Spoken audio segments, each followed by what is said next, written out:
Selamat sore pemirsa.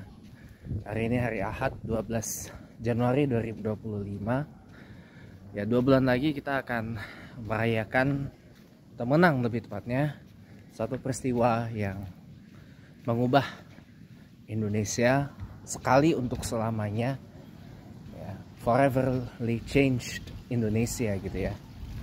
Yaitu peristiwa 11 Maret, surat perintah 11 Maret tahun 1966 atau yang biasa kita sebut dengan singkatannya yaitu peristiwa Super Semar, yang sampai sekarang keberadaan fisik dari suratnya itu sendiri kita nggak tahu ada di mana.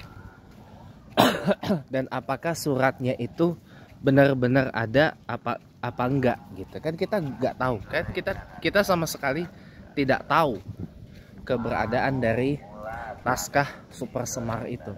Isinya sudah pasti hampir semua dari kita banyak tahu. Surat perintah 11 Maret itu adalah penyerahan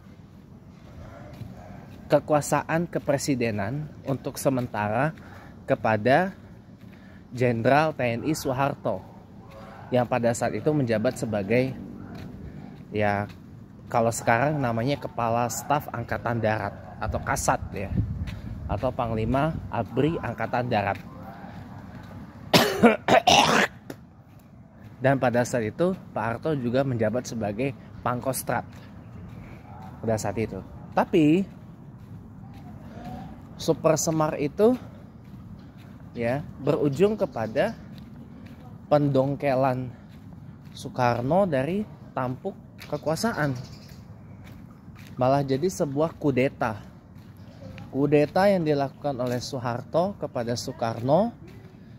Dan 4 tahun setelahnya, nah mulai terjadi nih yang namanya Soekarno dijadikan tahanan politik oleh Soeharto. Mulai dari Soekarno dimarginalkan, dijadikan tahanan politik, dimasukkan ke dalam penjara, ya kan? Dimasukkan ke dalam penjara, kemudian dijatuhi hukuman oleh Soeharto atas tuduhan yang nggak ada dasarnya sama sekali, ya, atas tuduhan yang tidak ada dasar hukumnya, begitu menurut saya, ya. Dan tahu nggak, Soekarno itu menyerahkan kekuasaannya kepada Soeharto itu hanya sementara, sampai Soekarno itu sembuh dari sakit ginjal pada waktu itu. Karena Soekarno itu kan mengidap sakit ginjal yang parah banget pada waktu itu. Makanya diserahkan jabatan kepresiden untuk sementara kepada Soeharto. Tapi ternyata surat perintah Super Semar itu malah menjadi momentum Soeharto untuk menggulingkan Soekarno dari tampuk kepresidenannya. Kemudian Soekarno, seperti mana tadi saya sebut, menjadi tahanan politik, dipindahkan ke satu tempat ke tempat yang lain. Bahkan mohon maaf, selama 4 tahun sampai tahun 70 ya,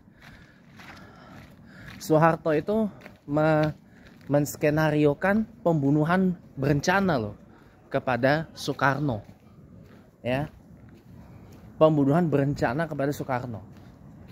Salah satunya dengan memanggil dokter hewan untuk memberi obat kepada Soekarno yang sakit ginjal, ya. Soekarno makin lama makin dibuang oleh Soeharto supaya jauh dari pendukungnya, karena pada saat itu rezim Soeharto melakukan upaya yang namanya desoekarnoisasi. Jadi ada pemelintiran sejarah-sejarah terutama yang menyangkut dengan nama Soekarno. Termasuk sempat ada pelarangan ajaran-ajaran dan ideologinya dan sebagainya. Bahkan rumah pribadi Bung Karno yang disebut Istana Batu Tulis itu dirampas oleh rezim Soeharto jadi milik negara. Sebelum akhirnya di era Gus Dur dikembalikan lagi kepada keluarga besar Soekarno. Karena itu adalah rumah pribadi, bukan rumah negara. Gitu. Hingga pada akhirnya ya di tengah masa penderitaannya sebagai tahanan politik, ya Soekarno menghembuskan nafas terakhirnya tanggal 21 Juni 1970 umur 69 di Rumah Sakit Pusat Angkatan Darat Gatot Subroto Jakarta karena sakit ginjal. Tapi permintaan Bung Karno untuk dimakamkan di Istana Batu Tulis itu ditolak sama Soeharto. Alasannya karena takut nanti masa pendukung Soekarno itu akan menggerubuni pemakaman dari Soekarno. Hasilnya Soekarno dimakamkan jauh sekali di Blitar, Jawa Timur. Di Blitar ya. Dengan alasan adalah Blitar ini adalah tempat tinggal dari kedua orang tuanya, dari Soekarno. Meskipun Soekarno bukan orang Blitar, Soekarno adalah orang Surabaya. Lahir di Surabaya tanggal 6 Juni 1901. Tapi dimakamkan di Blitar dengan alasan orang tua dan kakaknya Bung Karno itu ada tinggal di sana. Kakaknya pas salah satu saudaranya Bung Karno itu tinggal di sana, di Blitar. Alasannya begitu, ya. Nah, tahun ini adalah 59 tahun peristiwa Super Semar itu terjadi, ya. Dan sampai sekarang kita nggak tahu itu Super Semar itu bener ada apa enggak gitu loh. Kan Soeharto itu kan disuruh jabat presiden tuh sementara, bukan kemudian menjadi 32 tahun lamanya dari 66 sampai 98. Bukan 32 tahun lamanya. Gitu loh. Sudah menjabat lama sekali 32 tahun. Oke lah memang ada pembangunan ini dan itu. Tapi korupsinya gede banget, coy. Makanya Soeharto itu sering disebut sebagai pemimpin dunia terkorup sepanjang sejarah. Pemimpin dunia terkorup sepanjang sejarah. Jauh lebih parah daripada almarhum Alberto Fujimori yang baru meninggal kemarin. Jauh lebih parah daripada Ferdinand Marcos. Jauh lebih parah bahkan dari Joseph Stalin dan Vladimir Lenin, ya. Ya, jauh lebih parah lah intinya itu. Jauh lebih parah ini korupsinya. Banyak korupsinya. Soeharto pinjam sana pinjam sini, ya, minta ke IMF, minta ke Bank Dunia ini dan itu untuk alasannya proyek pembangunan nasional untuk perwujudan Repelita. Tahu Repelita nggak? Rencana pembangunan 5 tahun. Kan dulu ada tuh yang namanya Repelita, rencana pembangunan 5 tahun. Kamu nggak tahu gimana kabarnya? Kayaknya sih udah nggak ada ya. Sekarang mungkin diganti dengan rencana pembangunan berjangka. Ada RPJMP, ya, RPJMN, dan ada RPJM. Rencana pembangunan jangka pendek, jangka menengah, dan jangka panjang. Kalau dulu ada namanya Repelita, rencana pembangunan 5 tahun gitu. Alasannya untuk itu. Tapi kan pada kenyataannya masuk ke kantong pribadi. Dan bahkan rezim Soeharto ini membantu konglomerasi namanya Bimantara. Gitu loh. Bimantara yang dipimpin oleh anaknya sendiri, Tommy Soeharto. Bambang Triatmojo, bukan Tommy Soeharto, maaf. Ya memang Pak Harto ini seperti mana yang disebut oleh Profesor Salim Said. Nanti setelah ini kita teruskan. Ya, kita terusin ya. Malah membentuk konglomerasi namanya Bimantara. Dan kita tahu sendiri, sebagaimana disampaikan oleh Profesor Salim Said ya, Pak Harto ini adalah orang yang sangat sayang sama anak-anaknya. Tapi karena rasa sayang, bahkan terlalu sayang kepada anak-anaknya, malah berujung jadi yang namanya KKN. Malah berujung jadi KKN korupsi, kolusi, nepotisme, dan akhirnya membuat di periodenya yang ke-7 dari kepresidenan Pak Harto, publik sudah mulai bosan. Karena di periode ke-7 kepresidenan dari Soeharto ya diwarnai dengan krisis ekonomi, diwarnai dengan dampak dari krisis moneter Asia tahun 97 yang berawal dari Thailand, melemahnya nilai tukar BET terhadap dolar Amerika Serikat yang menjalar ke banyak negara termasuk Jepang, Korea Selatan, Tiongkok, bahkan Indonesia, ya, yang membuat penetapan ke-7 dari Presiden Soeharto ini tidak lagi disambut secara sukacita oleh rakyat. Gitu teman-teman. Dan Soeharto ini kan ditetapkan 7 kali semenjak tahun 66. Penetapan pertama sebagai presiden itu di tahun 1968 oleh MPR. Lalu ditetapkan lagi tahun 73, tahun 78, tahun 83, penetapan 88, ditetapkan tahun 93. Ya. Terakhir ditetapkan tahun 97, teman-teman. Terakhir ditetapkan tahun 97 karena ada pemilu di tahun 95 pas umur saya setahun itu.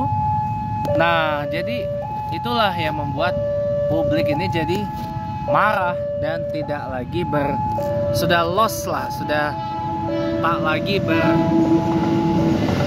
berempati dengan Soeharto. Sudah tidak lagi mau ditiranisasikan lagi oleh rezim Soeharto gitu loh. Makanya pada penetapan ke-7, imbas dari krisis finansial dan krisis moneter tahun 97, publik marah dan meminta supaya Soeharto lebih baik turun dari jabatannya dan melaksanakan reformasi. Ini kan penetapan ke-7 tahun 97 ini kan untuk masa jabatan tahun 98 sampai 2003. Ya kan? Kata Pak Harto pada waktu itu, rezim Soeharto akan melakukan reformasi setelah tahun 2003. Anda bayangkan setelah tahun 2003. Nah, Anda bayangkan bagaimana kalau benar Presiden Soeharto jadi presiden sampai dengan tahun 2003. Total sudah 37 tahun loh Presiden Soeharto itu menjabat presiden. Ya, 37 tahun. Anda bayangkan itu.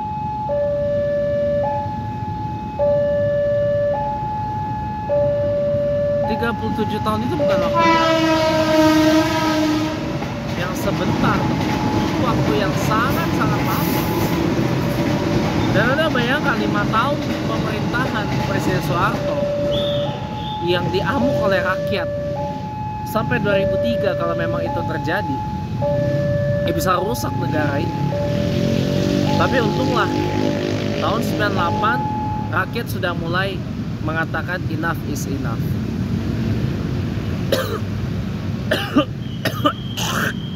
Ketika Presiden Soeharto mulai meminta uang bantuan kepada IMF dan kepada Bank Dunia, kan dan ditandatangani itu. Tapi Soeharto menolak untuk melakukan apa yang diminta oleh IMF, menolak untuk melakukan apa yang diminta oleh Bank Dunia, sehingga akhirnya karena kepedean, mungkin ya, menurut saya karena kepedean ya, Pak Harto itu bisa pede gitu ya, tanpa harus melakukan apa yang diminta oleh IMF dan Bank Dunia pada saat itu, bisa pede tetap membuat publik kita jadi tenang pada saat itu. Tapi pada akhirnya ya masyarakat sudah enough is enough gitu loh. Tanda-tandanya udah mulai kelihatan. Ketika Pak Harmoko diangkat jadi ketua MPR DPR yang terakhir, maksudnya ketua MPR DPR digabung ya, sebelum dipisah dari awal reformasi sampai sekarang.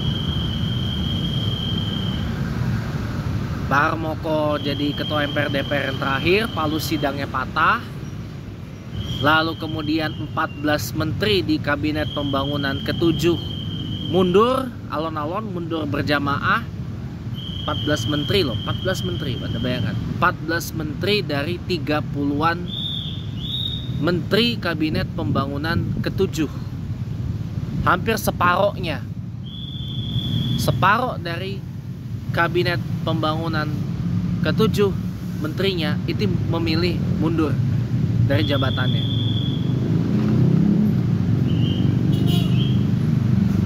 Belum lagi Soeharto didatangi oleh sejumlah tokoh Islam di rumahnya di Jalan Cendana sana di Menteng. Ya. Ditemui sejumlah tokoh Islam meminta supaya lebih baik mundur. Ketua MPR DPR Pak Harmoko pada saat itu ikut juga meminta Pak Harto supaya mundur dari jabatannya. Dan pada akhirnya karena amarah publik yang makin gak terkendali, ABRI juga terbelah. Ada ABRI yang masih loyal kepada Pak Harto, ada ABRI yang tidak lagi loyal kepada Pak Harto. Udah kalang kabut lah suasana pada saat itu. Saya usia baru 4 tahun pada saat itu. Suasana kalang kabut gak karuan pada saat itu. Udah pada menjerit-jerit, penjarahan ada di mana-mana. Bahkan tahu nggak Ramayana yang di daerah mana Klender sana sampai dibakar, menewaskan puluhan orang. Banyak bisnis-bisnis dari saudara-saudara kita yang etnis Tionghoa banyak jadi korban ya. Bahkan sampai sekarang ada saudara-saudara kita yang Tionghoa masih trauma akan peristiwa itu, jadi rumahnya diteralisin hampir seluruhnya karena takut nanti terjadi seperti 27 tahun, hampir 27 tahun yang lalu. Ya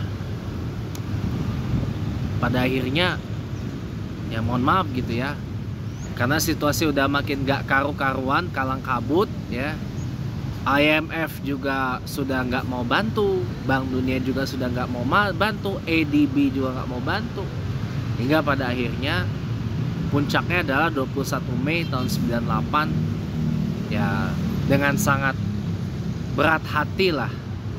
Atau dalam itu sebenarnya kalau saya bukan orang yang ngerti dalam hal mikro ekspresi ya teman-teman ya. Tapi kalau dalam pengamatan saya, dari pengamatan awam saya yang bukan orang yang ngerti tentang gestur, mikro ekspresi dan sebagainya, saya baca dari gerak bibirnya dan dari intonasi pidatonya yang ya seperti kayak lemas, sedih, sudah kehilangan kewibawaan, sudah tidak lagi dihargai oleh rakyat, sudah tidak diakui lagi oleh rakyat.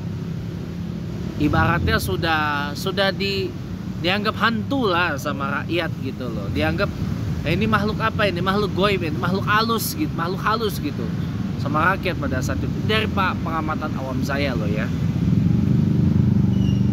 Apalagi beliau dalam menyampaikan pengunduran dirinya juga dengan mata yang berkaca-kaca dan bergetar gitu loh. Di bait pidato yang berbunyi seperti ini, maka saya memutuskan untuk berhenti dari jabatan sebagai Presiden Republik Indonesia terhitung mulai hari ini, Kamis 21 Mei 1998. Saya masih ingat itu. Bunyi kalimatnya. Saya sekali lagi ya. Ketika Pak Harto menyampaikan ini, saya memutuskan untuk ada jedanya kan, ada jedanya untuk berhenti dari jabatan sebagai Presiden Republik Indonesia terhitung mulai hari ini, Kamis 21 Mei 1998.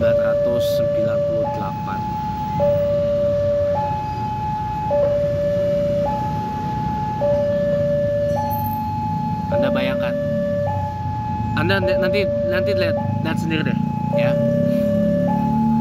Jadi seakan-akan kayak Pak Harto tuh masih belum rela turun jabatan, belum rela ngundurin diri.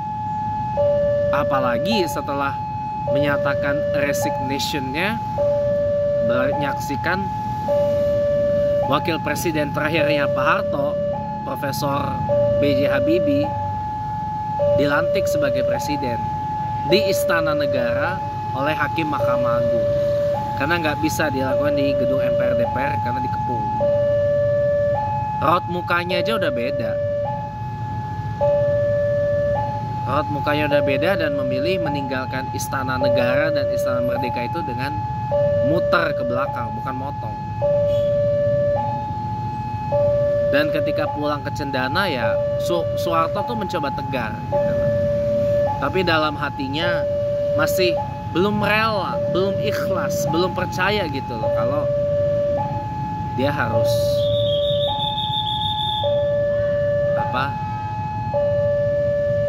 turun tahta gitu loh, harus abdicate, harus mundur dari kursi presiden.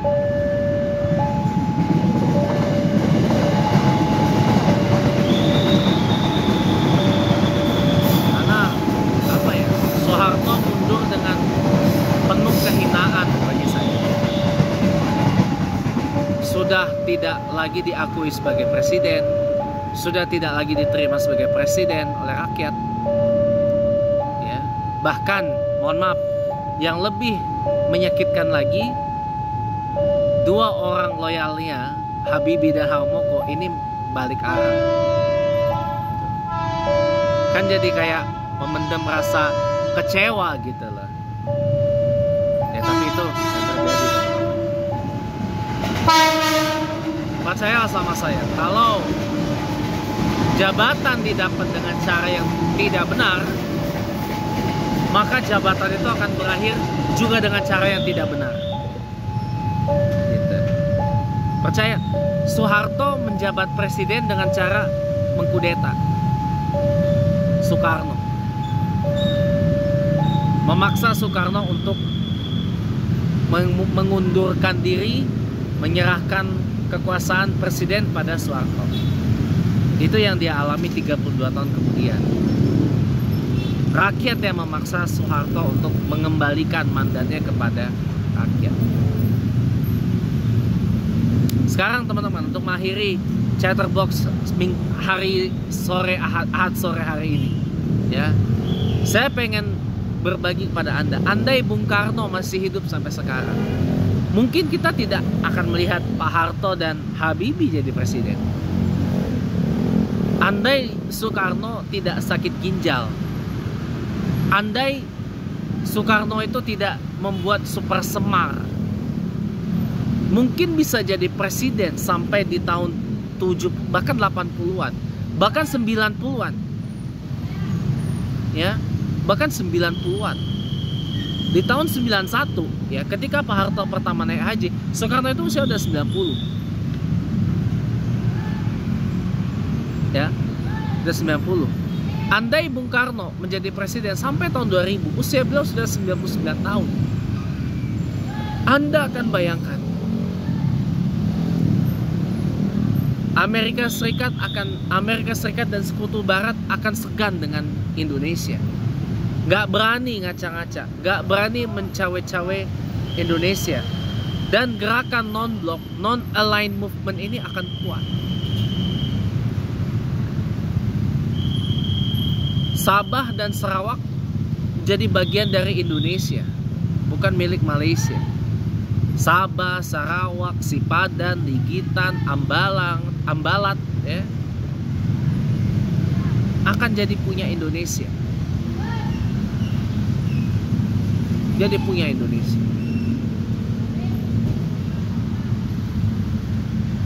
Pasokan persenjataan kita disuplai, bahkan Rusia dan Tiongkok jadi negara penyuplai alutsista terbesar di Republik ini. Bahkan mungkin kita akan punya basis militer dari Rusia dan Tiongkok di sini di Indonesia. Dan Indonesia akan menjadi negara yang sangat maju, yang lebih baik lagi daripada sekarang. Kalau Soekarno jadi presiden Indonesia, setidaknya sampai usia beliau 90 tahun di tahun 91, atau setidaknya sampai awal milenium tahun 2000, usia beliau sudah 99 tahun. Wow sekali ya kalau Soekarno jadi presiden sampai tahun 2000. Anda bayangkan berapa banyak orang Indonesia yang akan pintar secara akademis maupun non akademis. Kita tidak akan menjadi negara yang feodalistik, nggak akan. Kita nggak akan menjadi negara yang sekularistik, nggak akan. Sebagaimana tadi pagi saya sampaikan dalam Sunday with James Cohen Smith Windsor, Soekarno ini melahirkan Indonesia ini pertama sebagai Republik Islam,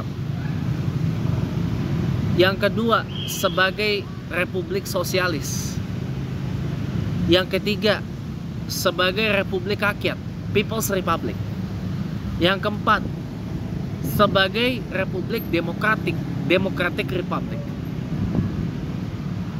Ya.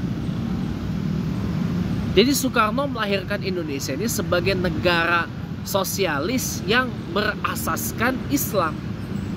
Negara sosialis yang berdasar kepada Pancasila dan agama Islam, bukan negara kapitalis.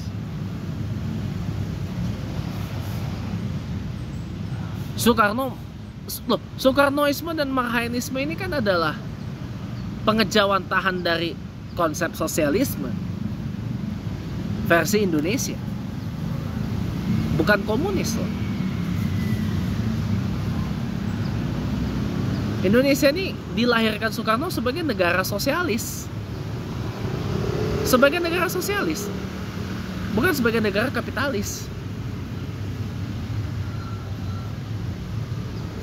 Ya, walaupun tidak ditahbiskan sebagai Republik Sosialis Indonesia, tidak seperti Vietnam atau Sri Lanka yang mentahbiskan nama sosialis di nama resmi negaranya.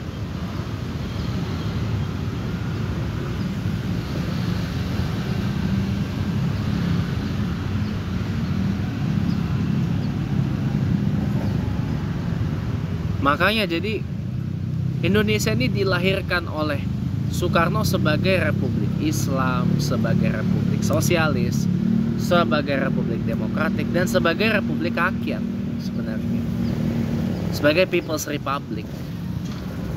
Walaupun tidak ditahbiskan seperti beberapa negara kayak Tiongkok, Korea Utara, Bangladesh, ya. Gitu. Dan negara yang berasaskan Islam sebenarnya,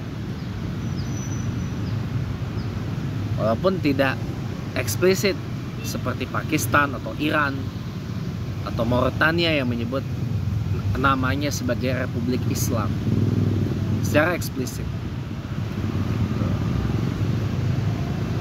Anda bayangkan Indonesia nggak akan menjadi begini loh. Dan tidak ada yang namanya politik ala keraton Jawa seperti yang dilakukan oleh Soeharto itu, ya. Ya, kita doakan mudah-mudahan ya Bung Karno tenang di sisi Allah Subhanahu wa taala, dijadikan ahli surga karena telah berjasa banyak untuk bangsa dan negara Indonesia. Sekian Chatterbox untuk minggu ini. Selamat sore dan sampai jumpa.